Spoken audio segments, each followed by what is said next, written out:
Well, you know what the old saying is, right?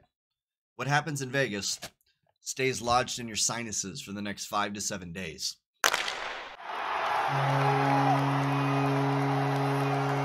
Because I'm sick, you get it? Hi everyone, Sammy Flair here. Welcome back to Bolt Action, the series where, at least for today, my dedication for making a series of videos for a seemingly mediocre team is definitely being put to the test. I caught something during my little weekend getaway to Las Vegas because of course I did, and thankfully I tested it and it is not the disease that shall not be named, meaning it's probably a run-of-the-mill cold or just sinus issues. Hell, it's maybe even allergies, but I feel bleh. I feel roughly like a White Castle burger looks. It's probably fine, but I'm wondering what on earth happened to get me to this point right now. All that to say, this is probably going to be a much shorter, more generic, high-level entry into the Bolt Action series because I need to drink some hot tea and take some NyQuil and go take my 50th nap of the week. So, quick recap of the games that I'm covering for this week.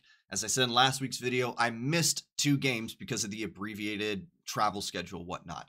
So, the Lightning won against Pittsburgh at home, 3-1. Then on a second half of a back-to-back with travel, tell me how that makes sense, they go to Nashville and lose 5-1. They then go to Seattle and win 4-3 in overtime before heading to Vancouver, losing 4-1, and heading to Edmonton to win 7-4. And for those of you paying attention, you probably noticed the theme of the games these weeks. It's up and it's down, and it's up and it's down, and it's up and it's down. It's like a yo-yo or a roller coaster or some other metaphor that my brain doesn't think good right now, so it can't come up with anything because all it wants to think of is blow your freaking nose. And I feel like I'm in a bit of a difficult position as a fan.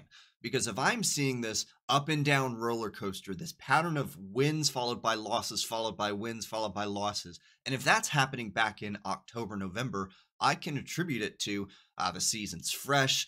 They are trying to establish their identity. We just can't get a read on this team yet. But as was very well stated in all of my videos up to now, and now including now, the Lightning were without Andrei Vasilevsky for the first 20 games of the season, so you can't really say that the team was complete in trying to find its identity at that point in the season. But we're now 11 games into Andrei Vasilevsky's return for the season, so maybe the team is kind of going through the early growing pains and trying to find its identity with its starting goalie finally back in the lineup. Or maybe I should finally just Occam's razor this thing and say, look, we are over a third of the way through the season.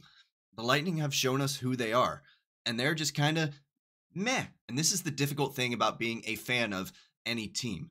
Your objectivity in looking at the team and evaluating the team in big brain predicting the future, it's challenged constantly. There are exceptions, of course. If you happen to root for a team that is on one extreme end of the scale or the other, meaning you root for a team that is either insanely good or insanely bad, then your subjective opinion and your evaluation of the team will probably fall closer in line with the reality. Vegas fans, Boston fans, Vancouver fans, you deserve to be smug and be feeling good about where your team is right now. Chicago fans, Anaheim fans, Columbus fans, you knew what you were getting into this season, right?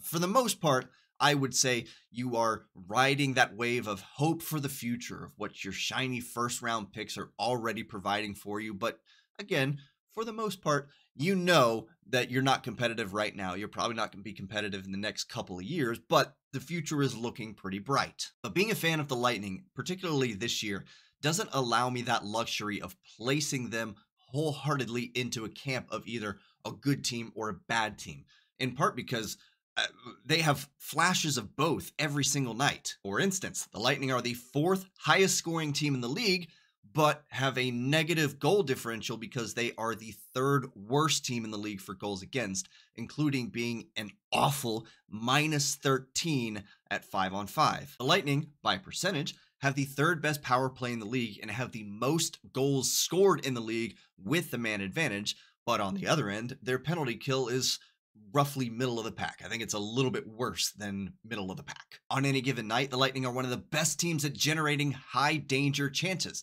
thanks in no small part due to people like Nikita Kucherov, who is still in the league lead for points right now. But on the other end of that, they're also one of the worst teams in the league for giving up high danger chances in their own zone. You probably get where I'm going with this right now. I'm having trouble figuring out what to categorize this team as. What, if any, one word I can use to describe the Lightning at this point in time. And it's not being helped by the fact that a website like moneypuck.com, on their graph, their scale of expected goals for versus expected goals against, has categorized them as fun. That's a word.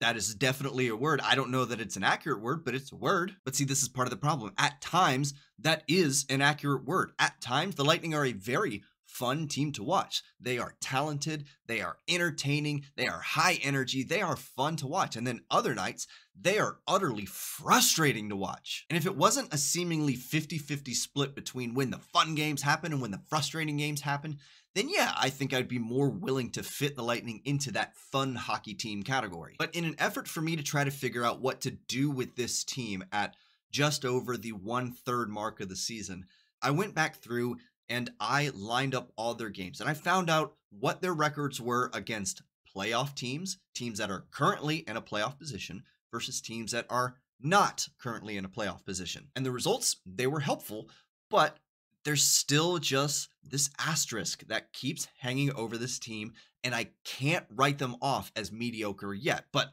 let's look at the numbers at least. As of today, against teams that are currently in a playoff position, the Lightning are 6, 7, and 3. But overtime losses in the playoffs aren't differentiated from regulation losses. So, in reality, the Lightning are 6 and 10 against playoff position teams. Against non-playoff position teams, the Lightning are currently 8, 5, and 2. But again, overtime losses don't mean anything in the playoffs, so they're actually 8 and 7. And against the playoff position teams, there are some good things to take away in there. They won the season series against the Carolina Hurricanes 2-1.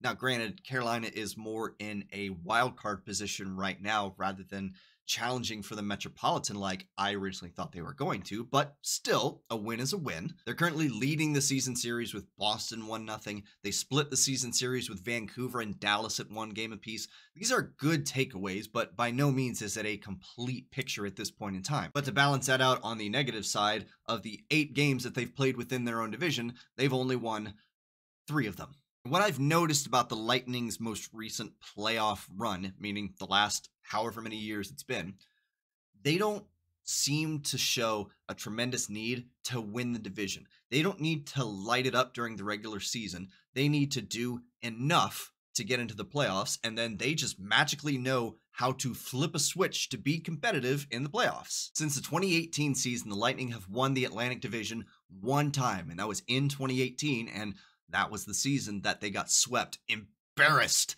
by the Columbus Blue Jackets in the first round. Since then, they finished 2nd in the Atlantic 1 time, and they have finished in a solid 3rd place in the Atlantic ever since. So I don't think that the Lightning are concerning themselves with lighting it up during the regular season. I think they're trying to do their fine-tuning right now and trying to make sure that they develop a good enough team chemistry so that if, and I'm still saying if right now, if they make the playoffs come spring, they're going to be ready to go. And the other thing is, and I don't know how many more times I'm going to say this, it will cease to be an excuse soon enough, the Lightning were without Andrei Vasilevskiy for 20 games. Okay, you can't stop it. It's a fact. It's a thing that happened. And Vasilevskiy, in my opinion, is finally starting to get a hang of things for this season. He started out 1-3, kind of looked shaky, and the defense wasn't helping him out that much. But since he's won 4 of his last 5, including a shutout against the Dallas Stars, and most recently against Edmonton, he stopped, I think, 53 of 57.